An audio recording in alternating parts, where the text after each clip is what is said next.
ముందుగల మన తెలుగు వెలుగు ప్రేక్షకులు అందరికీ నమస్తే. కళ్ళల్లో కారం కొచ్చి పీకపై కాలేసి తొక్కి కారం కొచ్చి పీకపైన కాలేసి తొక్కి కసి చల్లారకుండా దీన్ని నాశనమైపోను. భర్తను దారుణంగా హత్య చేసిన భార్య. ఇక నమ్మకం తక్కువ పాడైపోను. మొగల జీవితాలకు గ్యారెంటీ లేనట్టే ఉంది. వీడు బతకడా పాడైపోను. పెళ్లి చేసుకోవడమే పొరపాటు ఉన్నట్టుంది. పాడైపోను. వివాహేతర సంబంధానికి అడ్డొస్తుండని ఘాతకం. అవునా? కొంతమంది ఆడోళ్ళు మొగడన్నప్పుడు తాలిగట్ట పాపానికి మీకు నచ్చిన రకంగా మీరు అయినోని కానోని ఉంచుకుంటే మొగడు అడ్డు రాడా మొగడు అంటే మీకు నచ్చిన ఎమ్మడి పోతే పోయినావు తీ అమ్మగాని ఎటన్నా పోయి ఈడ కాదు ఈడ నాకు అవపడుతురు కానీ జరగ సాటంగా పోయి తలుపు దగ్గర పెట్టుకోపోరా అని అనే మొగడు ఉంటుండొచ్చున్నా ఏమన్నా గీత సిగ్గి తప్పిపోయిందమ్మా కొంతమంది. నాకు అర్థం కాదు. వివాహేతర సంబంధానికి అడ్డొస్తుండని కళ్ళ కారం కొట్టి గొంతు పైన కాలేసి తొక్కి చంపిందంట. ఏం పని చేస్తుంది ఈమె? హాస్టల్లో గంటకాలం పెడుతుంది ఈమె. సచ్చినోడికి ఎన్ని ఏళ్ళు? 50 ఏళ్ళు ఉన్నాయి. 50 ఏళ్ళు అంటే ఆల్రెడీ ముసలోని పని అయినట్టు దగ్గర. ఈ కాలంలో 50 ఏళ్ళు అంటే పెద్ద మంచి అన్నట్టు. ఇంకేడ పాడైంది. కానీ ఈమెకు హాస్టల్లో ఏదో పని పెట్టించిందట. ఇది జరిగింది బెంగళూరు. హాస్టల్లో పని పెట్టిస్తే హాస్టల్లో పని చేసుకోవాలి, ఇక్కడ దినాలు రావాలి. ఆడ చిన్నగా ఒకని మరిగిన ముచ్చట మొగనికి తెలియదా? ఇప్పుడు దొంగతనం పలాంతనం అనేది ఎన్నడుకున్నా తెలుస్తుంది. తెలిసింది.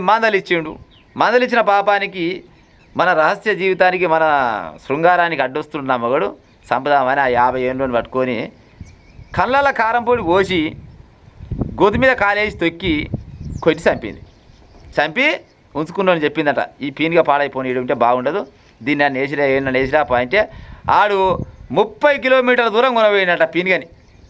ఓ బస్సు సంచిలో కట్టినట. బస్సు సంచిలో కట్టి ఉంచుకున్నాడు. బస్సు సంచిలో కట్టి 30 కిలోమీటర్ల దూరం కొనబోయి ఒక పాతబాయిలు వేసిండట. పాతబాయిలు వేసి ఫోన్ చేసినట. అయిపోయిందమ్మ నీ మొగని చంపినా, ఇక మన పని మనం కానిద్దాంపా అని చెప్పిందట ఈమెకు. ఈ హాస్టల్లో వంటలో తామకు. సరే ఇక రా అని చెప్పిందట. మళ్ళీ వచ్చినాక మరి ఎక్కడ పోయిండు ఏం కథ అని మళ్ళీ పొద్దుగాల లేచి లొలిపెట్టి ఈడ కాకుండా మళ్ళీ పోయి పోలీస్ స్టేషన్లో కేసు పెట్టిందట. నా మొగడు అవపడతలేడు, ఎక్కడ పోయిండో నా మొగడు ఏమి తెలియని 8 పిల్లలు లెక్క గిసపోయి 8 పిల్లలు పోతారులా మొగడు అవపడతలేడు అని మళ్ళీ ఈమెనే పోయి మాకు కంప్లైంట్ వచ్చింది. చంపింది కారం పొడి వచ్చి అది కళ్ళలో పోసిందో ఇంకెళ్ళ పోసి పాడైంది. దాని కసి నాశనం అయిపోను గట్ట ఉంది కసి. పోయి కంప్లైంట్ ఇచ్చింది. కంప్లైంట్ చేయగానే పోలీసు వాళ్ళు వచ్చి చూస్తారు కదా. పోలీసు వాళ్ళు అంతా తెలియదు తక్కువలుండ్రా. పోలీసు వాళ్ళు వచ్చి ఇల్లును మొత్తం పరిశీలించి చూసిరంట. పాడైపోను అంత కారం పొడి ఆసన కొడుతుందట. ఈ కారం పొడి చల్లినప్పుడు ఎట్లుంటుంది ఆసనో లేకపోతే ఆడనో ఈనో ఇంటి కారం పొడి పాడై కుండలలో ఉండాలి కానీ బండల మీద ఎందుకు ఉందని అనుకురంట. అనుకొని చిన్నగా అనుమానం వచ్చి జర నీ ఫోన్ అమ్మ నీ ఫోన్ ఇస్తే పని ఉందంటే సార్ నా ఫోన్ ఎందుకు, నా ఫోన్ ఇక్కడ అమ్మ బాగానే ఉంది నీ ఫోన్ ఇక్కడ అని ఫోన్ తీసుకురాట. ఫోన్ తీసుకొని కాల్ డేటాను ఓపెన్ చేసిరంట. అందులో ఉండంటే ఒక సపరేట్ ఒక బాబురావు ఉండంట. వీళ్ళ ముచ్చట మొత్తం భూత పురాణమే. ఎప్పుడు చంపుదాం, ఏడ ఉందాం, ఏడ తిందాం, ఇదే ముచ్చట వీళ్ళది. ఇక పోలీసు వాళ్ళు తెలియదా? చిన్న పిలిపించి ఎట్టట చంపినావు చెప్పన్నట. లేదు సార్ నేను చంపలేదు, ఎక్కడ పోయిండో పాడైపోయి నాకేమేరు కానన్నదట. పోలీసు వాళ్ళు ఊకుంటారా? తేజకారం పట్టుకురో లేకపోతే మరి గిసోని కట్టె పట్టుకురో తెలియదా కానీ దెబ్బకి చెప్పిందంట. ఏం లేదు నేను హాస్టల్లో వంటలో అంతా ఆ వంటలో కాడ నేను ఒక ఆయన మరిగిన నాకు ఆడంటే చాలా ఇష్టం. నేను ఆయన కాడికి పోతుంటే నా మగడు అడ్డు చెప్తుండు. అడ్డు చెప్పినందుకు ఏం చేయాలని ఆయన చంపుతాం అనుకున్నాం. చంపినాం. ఎట్ట చంపినాం? కళ్ళల్లో కారం పొడి పోసిన, గొంతు మీద కాలు పెట్టినా, పిసికినా, చంపినా. ఈ నుంచి కొనబోయి ఏమైనా వేసి రాపోయింటే ఆడు ఎక్కడ నార్మల్ ఎక్కడ వేస్తాను కొనబోయిండు వేసేసి ఇచ్చిండు. మీరు పట్టుకురు సార్ అని చెప్పిందంట. అవునా అనేది దిగచెడ్డదానా? సిగ్గి లజ్జ ఏమనుందా? కట్టుకున్న మొగని చంపాడైతే ఒకవేళ ఆడే ఉంచుకున్నోడే నచ్చిండు అనుకో, ఉంచుకున్నోడు నచ్చితే ఆయన వేసుకొని ఎక్కడైనా పోయి చేస్తామా పాడైపోను అని బతకాడు లంగో దొంగ బతకాడు అనలా. ఉత్త పుణ్యానికి మొగలు చంపాడైతురు. ఈ కాలాన్ని అసలు ఏమవుతుంది సమాజానికి ఏం కథ ఏం అర్థమై పాడైతలేదు. మీకు ఒకవేళ బుద్ధి ఉంటే ఆయన వేసుకొని పోతామా? నీ పిల్లలు ఇచ్చిపెట్టి ఆయన పిల్లలు ఇచ్చిపెట్టి ఇప్పుడు ఆల్రెడీ 50 ఏళ్ళు నీ మోనుకుని అంటే దగ్గర నీకు 40 ఏళ్ళు ఉంటాయి కదా. 40 ఏళ్ళు ఉన్నాయంటే నీకు 2 పిల్లలు ఉంటారుగా పక్క. ఈ పిల్లలు ఇచ్చిపెట్టి ఆయన పిల్లలు ఇచ్చిపెట్టి ఇద్దరు కలిసిపోయాయి. ప్రపంచం మస్తు పెద్దగా ఉంది. ఎన్నో కడవి బతమా ఈయన చంపమని చెప్పినోడు వాడు. సరే చంపినాక ఎట్లా తప్పించుకుంటాం అనుకుంటారు నాకు అర్థమవుతలేదు. ఈ మధ్యకాలంలో గిట్ట మొగల చంపి పిల్లల చంపిన వాళ్ళు పోలీసులు దొరకకుండా ఉన్నోళ్ళు ఎంతమంది ఉండొచ్చు? ఉంటే 1-2% ఏమున్నారో ఉంటే, అంతేగాని 98% మంది దాదాపుగా పోలీసులకు దొరికిన వాళ్ళే. వీళ్ళంతా పోయి జైల్లో ఊసలు లెక్క పెడుతోలే అంతా. మరి ఏం సంపాదిస్తున్నట్టు మీరంతా?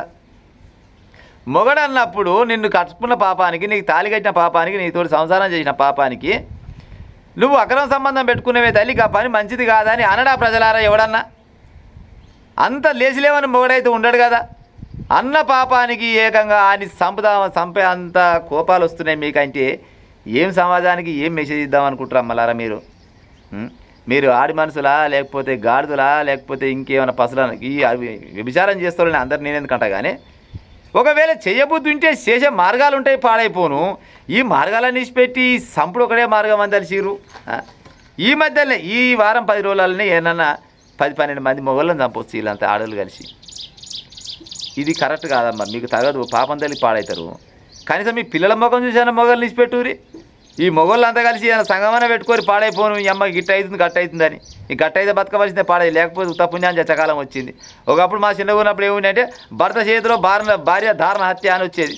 కానీ ఇప్పుడు మొత్తం భిన్నంగా మారింది. అప్పట్లేమో వరకట్నాలో లేకపోతే ఇంకో రకంగా ఉండే. కానీ ఇప్పుడు ఏమైనా అంత ముక్కుపుల సోకులే పాడైనాయి. ఆయనకి మరిగింది, ఈయనకి మరిగింది, మరిగిన చూసిడు మొగడు చూసి మందలిచ్చిన తెల్లారే మొగం చంపింది. గింతే ముచ్చట తప్పితే ఇంకో ముచ్చట్లేదు. మరి మందలించకుంటాడు మొగడెట్ట అవుతాడు, నువ్వు పెళ్ళాన్ని పెట్టి అవుతావమ్మా. ప్రజలారా ఇంకో గిసోండి ముచ్చట్లు వస్తున్నాయి, పాడైపోను. మరి ఇలా ఆడల్లో తప్పుందా మొగళ్ళ తప్పుందా మీ కామెంట్ రూపకంగా చెప్పు రాజా. ఉంటా మరిగా.